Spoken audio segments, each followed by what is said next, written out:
Bible படிக்கணும், வசனம் கேட்கணும், அதன்படி வாழ்ந்து காட்டணும்.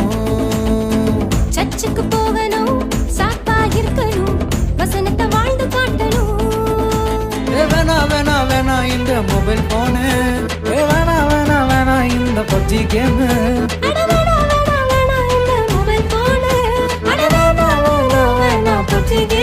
எனக்கு இயேசு மட்டும், அடடா இயேசு மட்டும், ஐயோ இயேசு மட்டும் என் கூட இருந்தா போதும். இந்த லேசினஸ் பொண்ணு எல்லாம் காணா போகும். அடடா இயேசு மட்டும் என் கூட இருந்தா போதும். இந்த சாத்தானோட வாழு எல்லாம் சுருண்டு போகும். தாரா தாரே ரரே ரரே தாரே ரரே